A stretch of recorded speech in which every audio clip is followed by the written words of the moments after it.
Bienvenue dans Infirmière de novice à expert, le balado qui accompagne les étudiantes en soins infirmiers et les jeunes infirmières dans leur parcours professionnel. Nous sommes Sylvie Et Karine, deux enseignantes passionnées par la formation des infirmières de demain. dans chaque épisode, on explore les défis, les apprentissages et la réalité de la profession infirmière. Que vous soyez encore étudiante ou que vous débutiez votre carrière, nous sommes là pour vous guider et vous inspirer à devenir une experte dans votre pratique.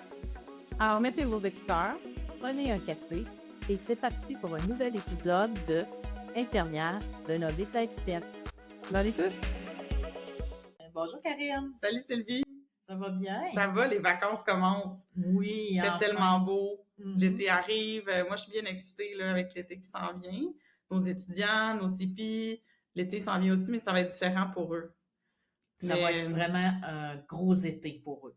Fait qu'on fait un petit balado de bon été finalement aujourd'hui. On veut faire des souhaits à nos étudiants, à nos CP.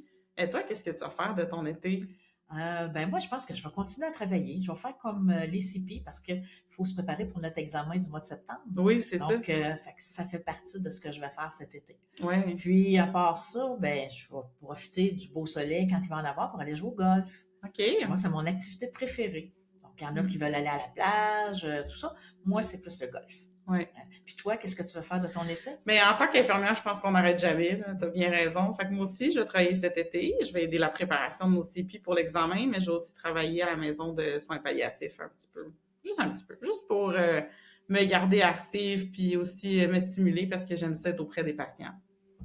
Sinon, avec les enfants, du camping, des vacances, des camps, mais tu sais, du gros relax aussi parce que le privilège d'être prof de soins quand même, ça vient avec ça. Un petit peu le ralenti durant l'été qui me permet d'être avec plus les enfants. Mais l'été risque d'être différent là, pour les externes, les CP qui s'en viennent. On commence par qui, là? De qui on parle en premier? Moi, je pense qu'on peut commencer par celles qui commencent. Tu sais, celles qui ont fait leur première année. Peuvent pas nécessairement être externes encore parce que c'est plus quand on a fait 2 ans. Donc, ils vont être préposés cette année. Des fois, c'est pour la première fois, c'est leur premier travail ou presque. Donc, de travailler auprès de la clientèle, soit de la clientèle âgée. Donc, de travailler dans des équipes aussi avec un horaire. Donc, ça va être vraiment différent. Puis, ça peut être en même temps très valorisant. Tu sais, oui, dire, moi, je vais être juste préposé. Mais non, parce que, tu sais, tu vas travailler avec des humains. Tout ce que tu as appris dans tes 2 premières sessions, tu peux aller le rechercher, même si tu fais des soins de base. Tu sais, tu vas être capable de voir, la peau, y a-tu des rougeurs, tu sais, des choses comme ça, d'être à la marche parce que le patient va se lever. C'est la façon comment il va se lever.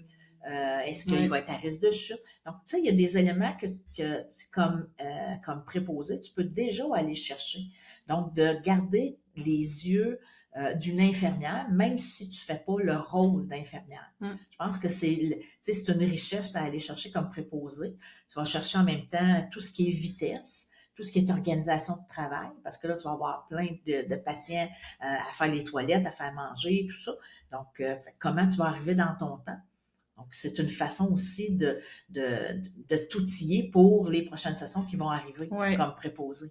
Ouvrez grand les oreilles, les yeux, prenez toutes ces expériences-là pour l'apprentissage. Moi, je trouve que c'est une belle occasion de s'approprier le milieu hospitalier ou de soins long terme, mais de s'approprier ce milieu de soins-là parce que après ça, c'est challengeant, les stages et tout. Fait que si tu peux au moins en connaître un petit peu plus sur ton milieu, te sentir bien dans ce milieu-là, connaître des visages, c'est une grosse force là, pour ce qui s'en vient. Absolument. Puis en même temps, c'est de voir, tu sais, si tu travailles sur un département de longue durée, peut-être que tu n'aimes pas ça parce que tu vas travailler en pédiatrie ou en périnatalité, mais au moins, tu vas avoir vécu ce côté-là des soins. Fait que peut-être, puis en même temps, de voir qu'est-ce que ça fait un préposé. Parce que quand tu vas être infirmière, tu vas avoir des tâches à donner à un préposé à un moment donné. Puis tu vas voir, qu'est-ce que je vais aller chercher, qu'est-ce que j'ai besoin du préposé qui vienne me donner comme information, tout ça. Tu vas l'avoir vécu comme préposé. Fait que ça, c'est quand même une richesse, là. Fait que oui, ça va être un travail pour l'été, ça va donner de l'argent, c'est parfait, mais tu vas aussi chercher ce bagage-là d'expertise. L'importance d'inclure ton préposé après ça, puis de travailler avec lui en équipe, de pas tout déléguer au préposé, de dire non, ça, c'est pas ma job. Si t'es passé par le chemin de préposé, je pense, tu sais qu'est-ce que ça implique de faire toutes ces toilettes-là, ces soins-là. Fait que comme infirmière, après, je pense que tu intègres bien le travail d'équipe là, avec cette personne-là. On travaille plus avec eux quand on sait c'est quoi réellement le travail de préposé puis qu'est-ce que ça prend comme charge. Là. C'est assez impressionnant, tu sais. Après, fait que, à nos préposés, bon été. Oui, finalement, bon été. On vous dit bon été. Après ça, on a nos externes qui vont commencer bientôt ou qui ont déjà commencé là, peut-être leur semaine d'intégration. L'externat, c'est une belle occasion aussi comme étudiante infirmière d'intégration dans la pratique, finalement. C'est comme un moment d'apprentissage, mais rémunéré. Effectivement, puis je te dirais à vitesse grand V. Oui. Moi, quand je faisais des stages, en 3e année. Donc, celle qui avait fait l'externat, je le voyais beaucoup au niveau de la vitesse d'organisation, l'administration des médicaments, les méthodes de soins. Donc, tu sais, il en faisait beaucoup durant l'externat. Fait que c'est quelque chose qui faisait en sorte qu'il était beaucoup plus rapide. Donc, tu sais, toutes les méthodes de soins qu'ils sont capables de faire, c'est vraiment un plus parce que tu viens vraiment développer ton expertise, tu deviens de plus en plus rapide, de plus en plus confiant. Tu sais, quand tu passes des médicaments 5 jours par semaine, ça devient de la routine. Tu connais tes médicaments, tu vas aller les chercher. Puis c'est justement d'être capable d'aller chercher un petit plus parce que tout ce que tu vas avoir appris durant ton externat, tu vas en avoir besoin en 3e année. Oui. Et fait que là, tu vas pouvoir peut-être aller chercher d'autres choses davantage pour que ce soit encore plus facilitant même pour tes stages. Ah non, c'est vrai. On voit l'autonomie que les externes vont prendre durant l'été. Oui, l'autonomie, de la vitesse, puis de l'organisation du travail aussi, parce qu'ils ont la chance d'être pas responsables d'une équipe, ils font partie d'une équipe, puis ils peuvent voir comment on délègue aussi, parce que l'infirmière va déléguer beaucoup de tâches à l'externe, parce qu'elle est là dans l'équipe pour aider. Puis, après ça, déléguer à l'infirmière auxiliaire, au préposé. Fait que de travailler avec cette grosse équipe-là, c'est de voir aussi qui fait quoi, au niveau des activités aussi. Donc, les activités réservées. Puis, l'externe va faire beaucoup d'activités qui sont dans le champ d'exercice de l'infirmière auxiliaire. Et donc, de voir... Tu peux faire des parallèles. Exact. Puis, tu vas en avoir besoin aussi, parce que quand tu es une infirmière, tu dois déléguer des tâches. Donc, tu vas garder tes tâches que juste toi, comme infirmière, qui peut faire. Donc, les autres, il faut que tu les délègues à quelqu'un, mais il faut que tu saches à qui appartient ces tâches-là, puis qui peut les faire. Fait que je pense que ça, c'est un élément important, mais je vous dirais, il y aurait peut-être un mot de mise en garde que je ferais par rapport aux externes. OK. De faire attention à la routine. Oui. Parce que c'est là où on fait des erreurs. Tu sais, de donner de la médication les premières fois, vous allez vous dire, ah ben oui, là, je vais faire mes 5 bons, puis tu sais, vous allez être attentionné à ce que vous faites sur la tâche, mais quand vous allez arriver au mois d'août, ça va faire quand même plusieurs semaines, vous allez travailler, puis vous allez en avoir donné des médicaments, puis là, vous allez peut-être tomber dans la facilité. Ah, on prépare des médicaments, puis on jase en même temps, puis c'est là que les erreurs arrivent. Dans le fond, la routine, c'est peut-être pas le bon mot, c'est de prendre la confiance dans ce qu'on fait, de l'aisance, de l'automatisme sans rentrer dans l'over-confiance, puis la routine, justement, où est-ce que là, tu fais tout sans vérifier tes affaires, finalement. Puis tu as pris trop de confiance. Exact. Fait qu'il faut vraiment faire attention à ça. Ouais, un peu comme être sur le pilote automatique. Là. Dire, oui, là, maintenant, je suis bonne, je suis capable de passer les médicaments, puis là, je vais partir avec le chariot. Mais il faut penser que, j'ai toujours dit, vous n'êtes pas des passeuses de pilules. Vous êtes des infirmières, vous êtes des externes qui allez donner de la médication. Il y a une raison pourquoi ces patients-là prennent de la médication. Oui, il faut se questionner, être curieux, continuer à faire nos recherches, même si on est externe, puis qu'on n'a peut-être pas une préceptrice qui va nous poser énormément de questions, comme un prof de stage ferait. Continuer à les faire, ces recherches-là, même en tant qu'infirmière, là, plus tard. Là. C'est important de se questionner, puis de chercher, d'être curieux dans ce genre de contexte-là. Oui, d'être responsable des actes qu'on fait. J'ai une autre mise en garde, hein? Oui. Pour les préposés, puis pour les gens qui rentrent dans le réseau cet été. Là, on vit un contexte actuel vraiment assez particulier. Puis là, on rentrera pas dans la politique aujourd'hui, c'est pas ça mon but, mais j'ai le goût de vous dire de pas vous laisser teinter par les changements que notre système de santé vit présentement. Tout ça, c'est temporaire. Il y a des choses qui vont être dures. Vous allez croiser peut-être des infirmières qui ont un discours qui est assez difficile aussi envers les réseaux de santé. Puis je veux pas que ça teinte votre passion, votre façon de voir la profession, tu sais, de garder cet espoir-là. Vous êtes rentré dans cette profession-là parce que vous aimez ce que vous allez faire et tout.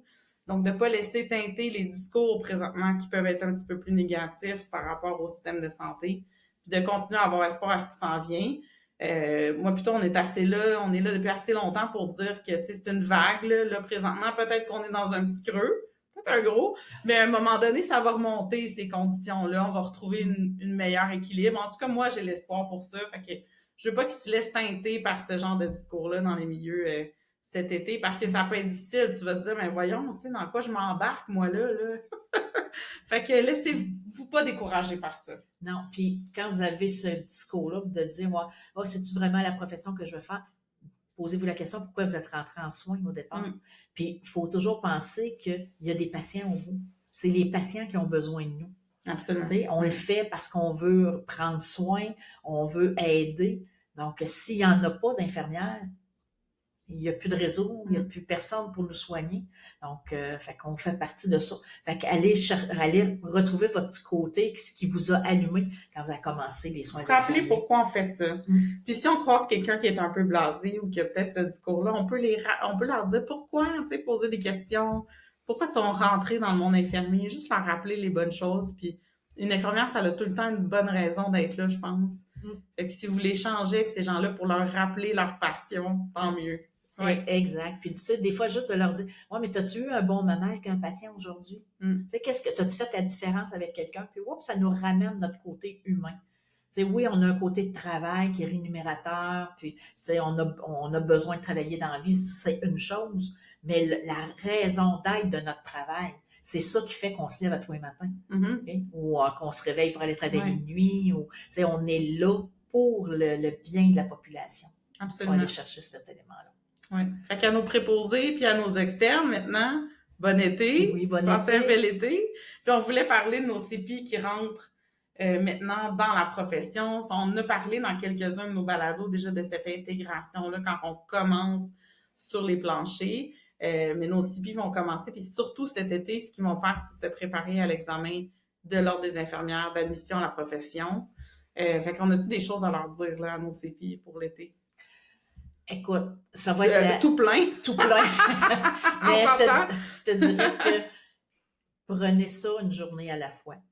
Parce que vous arrivez dans un nouveau milieu pour la plupart, avec des nouveaux protocoles, des nouvelles façons. Là, vous devez apprendre tout ce qui est le système informatique, le système de dossier, le ça, tout le côté administratif de la tâche d'infirmière, en plus de faire vos évaluations, de faire vos interventions, de faire vos méthodes de soins.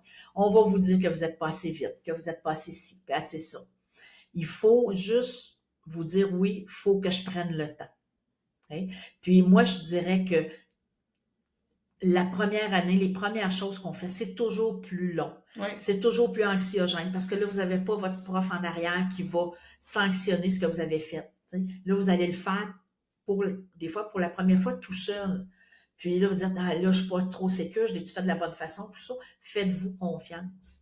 T'sais, on vous a donné un diplôme d'études collégiales, c'est parce que les profs que vous avez eus ont jugé que vous aviez la compétence pour le faire. Ouais. Donc, misez là-dessus, misez sur la sécurité, posez des questions. C'est pas un manque de connaissances, poser des questions. Au contraire, ça démontre une curiosité. Une sécurité aussi, parce que tu ne feras pas des affaires qui n'ont pas d'allure juste parce que tu penses que c'est ça, là, tu sais. Ben oui, puis c'est une bonne chose de poser des questions. On en pose encore, puis moi, ça fait 30 ans, puis j'en pose encore des questions. Ben oui, ben oui. Fait que c'est normal qu'une CPI en pose. Puis, en même temps, ben, ce que vous allez voir, les patients que vous allez voir durant votre été, ben, c'est des patients que vous allez peut-être retrouver à votre examen professionnel. Tu sais, le patient qui a de la douleur, le patient qui a des nausées, le patient qui est anxieux face à une chirurgie. Donc, tous ces éléments-là, vous allez vous questionner, ils doivent évaluer ces patients-là. Ben, ils vont les retrouver probablement dans des situations cliniques à l'examen. Fait que c'est de l'apprentissage encore. C'est toujours de l'apprentissage. Toujours. Ouais. Puis après ça, en septembre, ça va être le gros... Fait qu'une journée à la fois pour se préparer pour l'examen, ça faire une planification, puis tout ça, on a des vidéos déjà à ce sujet-là, on va les référer à ça là, pour l'instant, mais premièrement, se donner quelques temps peut-être à s'intégrer dans leur pratique infirmière avant de se lancer dans d'autres défis qui est toute l'étude, puis tout ça, se faire un petit plan de match pour l'été, peut-être aussi au niveau de leur planification d'études, trouver leurs outils qu'ils ont besoin pour l'étude aussi. Qu'est-ce qu'ils vont aller chercher comme outils? Ben, les outils, tu sais, avec Tutorat, on a la préparation à l'examen, on a des formations pour l'organisation du travail, aussi le leadership clinique. Donc, venez les chercher, ces outils-là, ils sont disponibles. Puis, faites-vous confiance. J'aurais même un message peut-être pour les celles qui vont accompagner les CPI. Je sais qu'il y en a qui écoutent nos balados, donc accompagnez-les. C'est pas parce qu'ils ont fini leur cours qu'ils sont prêtes pour le marché du travail. Le marché du travail, c'est un état. Donc, tu sais, la vitesse, avoir une équipe avec 10 patients, ils n'ont pas connu ça en stage. Puis c'est pas l'objectif non plus d'une formation. La formation, c'est vraiment de donner des bases à nos étudiantes, donc à nos CPI. Ils ont la base. Maintenant, la vitesse, ça vient avec le temps. Il faut leur laisser du temps, il faut les encadrer, il faut un peu, des fois, leur donner une tape dans le dos et dire « Hey, c'est beau ce que tu as fait. » Pas juste « T'es pas assez vite, t'es pas assez ci. » Il faut les accompagner dans la profession. Puis ça, je pense que c'est un manque. On veut qu'ils restent avec nous autres, on veut qu'ils restent sur les planchers, qu'ils quittent pas notre milieu de soins. Donc, même si on n'est pas préceptrice de cette personne-là, même si c'est pas moi qui l'oriente, dans le fond, c'est important de donner cette rétroaction-là, de voir les bons coups, d'envelopper un peu l'équipe, puis de s'assurer qu'on a une bonne culture de travail, finalement, qui est positive, bienveillante pour nos CPI qui rentrent. Parce qu'on veut les garder. On veut les garder, puis même si on n'a pas un milieu de travail facile, parce qu'avec tout ce qui se passe au niveau politique, bien justement, si on est tous ensemble, puis qu'on les encadre bien, nos CPI, ils vont rester, ils ne voudront pas partir. Fait que s'ils restent, ben ça va faire aussi boule de neige. Fait que s'il y a plus de monde sur les départements, ben il y a moins de temps supplémentaire, il y a moins de ci, moins de ça, il y a une meilleure qualité. Et là, c'est là qu'on va être capable de faire tourner la roue du bon sens, puis que ça va devenir intéressant d'avoir des postes à temps plein, puis ça sera peut-être l'objet d'un autre balado, mais tu sais, il faut à un moment donné, l'équipe de soins, ça nous appartient de créer un beau climat puis d'encadrer les nouvelles qui arrivent. Faut les aider, il faut leur donner notre expertise, puis ça reste toujours pour le bien des patients après. Puis on part tous pas au même endroit, même si on a tous le même diplôme quand on termine. Là. Nos CPI, ils commencent pas tous au même endroit. C'est faux de dire que tout le monde finit avec le même format, puis le même profil, si on veut, de finissant. Il y en a qui ont certains défis, puis il y en a d'autres que c'est d'autres choses, leurs défis, puis qui n'ont pas les mêmes forces. Fait qu'il faut partir où est-ce que notre CPI devant nous y est, puis l'amener à cheminer là-dedans, mais son parcours, il sera pas le même que l'autre à côté. Fait que faut accepter cette différence-là, puis de partir où est-ce qu'il est rendu, notre CPI, puis on l'amène plus loin. C'est ce qu'on fait avec eux. Absolument. Puis ils vont vouloir rester sur le département. Ça va faire, puis tu sais, la routine va s'installer, elle va faire partie de l'équipe, ça va être plus facile pour elle, ça va être plus facile pour l'équipe aussi. Fait que de les encadrer, c'est de prendre soin des gens avec qui on travaille. On prend soin de nos patients, mais il faut prendre soin de notre équipe de travail aussi. Oui, vraiment. Mais fait qu'à nos CPI, une bonne été, encore une fois. Vraiment, je pense que ça va être rempli de défis. C'est ça qu'on souligne. Puis finalement, il y en a qui, ça se peut, qui sont pas dans le réseau cet été. Puis c'est correct aussi, je pense, que tu aies choisi cet été, que tu sois pas externe, que tu sois pas préposé, que tu décides que tu t'en vas travailler dans un camp de vacances ou au resto comme tu fais d'habitude. Si c'est ça que tu as besoin durant ton été, je veux juste souligner que c'est aussi vraiment correct de le faire. Puis que tu auras un bel été. Puis dans le fond, c'est que tu vas chercher qu'est-ce que toi tu as besoin. Fait que si tu as besoin d'apprentissage, puis ça, OK, ou que de consolider tes liens ou ta routine, peut-être que tu es un petit peu plus comme externe cet été, mais que c'est correct que tu as choisi d'aller ou de pas travailler du tout. Peu importe c'est quoi ta réalité, prends ce temps-là pour toi, puis de juste te faire du bien, puis d'accepter que ton besoin, c'est ça, puis c'est vraiment parfait. Fait qu'à vous qui sont pas dans le réseau aussi, on souhaite un bon été, finalement. Oui. Puis, tu sais, c'est pas parce que tu n'as pas été pris comme externe, parce qu'on sait qu'il y a eu des coupures à ce niveau-là. Exactement. C'est pas tous les externes, tu sais, les étudiants de 2e année qui ont été choisis comme externes. C'est pas parce que vous n'êtes pas bonne, c'est juste parce qu'il n'y avait pas assez de postes de disponibles. Donc, utilisez votre été, soit de travailler ou vous reposer ou juste de faire des lectures que vous n'avez peut-être pas eu le temps de faire. Donc, de rester curieuse, pareil, pour vous préparer pour votre dernière année qui s'en vient. Oui. Pour celles qui sont pas CPI, pour des fois la même raison, tu sais, c'est les embauches, c'est des vagues d'embauches. Je sais pas parce que tu as envoyé ton CV aujourd'hui que demain ils vont t'appeler. Donc, ça va peut-être prendre une semaine, un mois avant qu'ils t'appellent. Ça va peut-être prendre 2 mois. Donc, mais pendant ce temps-là, qu'est-ce que toi, tu peux faire pour te préparer? Parce que si t'es CP, ça veut dire que tu vas te préparer pour ton examen. Donc, prends ce temps-là, oui, de te reposer, mais peut-être pour étudier davantage. Oui. Sans trop étudier aussi, juste de mettre de l'ordre dans nos affaires. Je ne sais pas si certaines personnes se reconnaîtront, mais s'ils sont comme moi, pendant mes intercessions, je sais que mon bureau, il faut que je le classe, tu sais. Puis, fait que si je voudrais me préparer à la prochaine session, il faut que je mette de l'ordre dans mon cartable, dans mes dossiers sur le nuage, puis m'assurer que j'ai tous mes outils pour mes stages la session prochaine, de regrouper leurs fiches de médicaments, leurs notes, de les mettre ensemble, juste s'assurer qu'on recommence la session avec tous nos outils en main, puis que je suis capable de dire, OK, il est où mon tableau sur tel sujet, si je suis en stage, puis j'ai besoin de réviser un certain concept, je suis capable de me dire, il est où. Juste ça, c'est une longueur d'avance pour débuter la session, je pense, l'année prochaine. Ouais. Puis après ça, reposez-vous. C'est autant important que tout le reste. Ben oui, c'est sûr. Mais c'est là qu'on fait une vie équilibrée. C'est ça. Hein, on a dans notre agenda nos non négociables, donc des choses qu'on ne peut pas changer. Puis après ça, ben, on va se mettre des moments d'études, puis après ça, des moments personnels. Donc, on va souhaiter un bel été avec du soleil puis de la chaleur. J'espère. C'est pas parti de même, là, mais on va espérer que ça... Au moment où on tourne ce podcast, il fait encore froid. On va peut-être avoir un peu de chaleur dans les prochains jours, mais c'est correct aussi. Donc, on va en profiter doublement lorsqu'il va arriver. Parfait. Oui, on va profiter du soleil quand il est là. Puis c'est tout. Ça en plaît ça. Merci beaucoup, Sylvie, pour cette belle demi-année. On se rejoint, dans le fond, on se revoit à la rentrée. Oui. Notre prochain balado va être diffusé au mois d'août, je pense. Donc, on va faire un balado sur la rentrée scolaire qui s'en vient. Exact. Qui va arriver bien assez vite. Oui, bien, c'est sûr. Tu sais, les bons moments, on dirait qu'ils passent trop vite. Fait que c'est pour ça que la demi-année, ça a passé vite comme ça. C'était tellement le fun de faire le balado cette année. Puis j'ai tellement hâte de repartir la session, donc la rentrée, puis refaire l'autre moitié de notre année. Fait qu'on se dit bon été. Ben, bon été. Puis à la rentrée. Repose-toi bien. Merci. Puis on se revoit à la rentrée. Salut. Bye bye.